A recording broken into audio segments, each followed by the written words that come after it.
Today, at the United Nations headquarters, global leaders gathered for a special briefing on women, peace, and security. The UN Security Council reaffirmed its commitment to ensuring that women's voices are not just heard, but lead the way in building lasting peace across the world. This media stakeout brought together top UN officials, ambassadors, and peace advocates. Good morning. On the 25th anniversary of the adoption of the UN Security Council Resolution 3025 on women, peace and security, we reaffirm our unwavering commitment to advancing the women, peace and security agenda. In this respect, we, the representatives of Denmark, France, Greece, Guyana, Panama, the Republic of Korea, Sierra Leone, Slovenia, and the United Kingdom, signatories of the shared commitments on women, peace and security of the Security Council. 1. Reiterate our determination to uphold international law, including international humanitarian law and international human rights law, and to implement in full all Security Council resolutions on women, peace and security across all conflicts and situations on the Council agenda. 2. Call for the full, equal, meaningful and safe participation and leadership of women in peace processes. Join the Secretary General's call for women to constitute at least 1/3 of all participants in UN-led or co-led peace processes, and urge all stakeholders, including the UN, to make women's participation the norm at every stage of peace processes, with a target of reaching 50%. 3.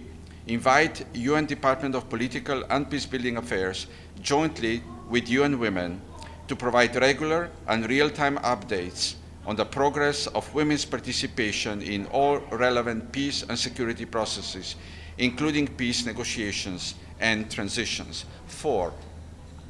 Express deep concern over the growing weaponization of gender by state and non-state actors, and call for a gender-responsive approach to our response to transnational threats. 5.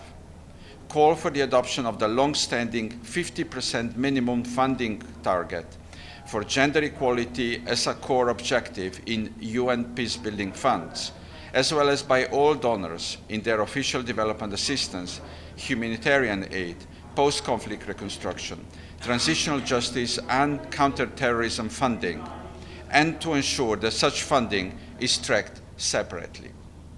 6.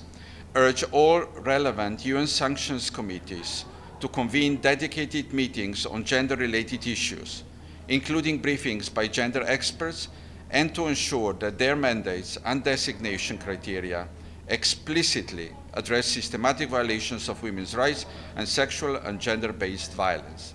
7. Call for full integration of the women, peace and security agenda in all peace operations, and to ensure the continuity of work on this agenda in mission transitions and withdrawals, including through retaining a further deploying gender and women's protection advisors. 8. Commit to enhance protection and support for women human rights defenders, including through dedicated, flexible funding for specialized mechanisms for their protection, and underline that the risks they face must never be used as a pretext to limit their rights to participate or to express their independent views. 9. Reaffirm our commitment to ensuring that victims and survivors of sexual and gender-based violence in conflicts receive the care required by their specific needs and without any discrimination. 10. Underscore the importance of accountability for all violations of human rights of women and girls, and underline our support for the core international justice institutions, including the ICC and ICJ. And 11. Affirm that reproductive violence constitutes a violation of international law, commit to ending impunity, and call for immediate and non-discriminatory access to medical support to victims and survivors of war, including access to sexual and reproductive health and rights services, and psychosocial support for victims and survivors of sexual violence. This is the time to deliver. We call on all current and future Council members to ensure that the decisions and deliberations of the Security Council continue to highlight the impact of conflict on women and girls, to strengthen their The discussion participation emphasized that and empowering to women in ensure decision-making that and these peace building are is not implemented, optional. not ignored. It's essential. Thank you. From peacekeeping missions to political negotiations, women continue to shape a safer, more inclusive future. Speakers called for increased funding, accountability, and collaboration to advance gender equality and strengthen peace efforts in conflict-affected regions. As the world faces new security challenges, the UN's message remains clear. Sustainable peace begins with the empowerment of women. This is not just a global agenda. It's a shared responsibility for all nations. For more updates on global peace and diplomacy, don't forget to subscribe and stay tuned for our next coverage from the United Nations.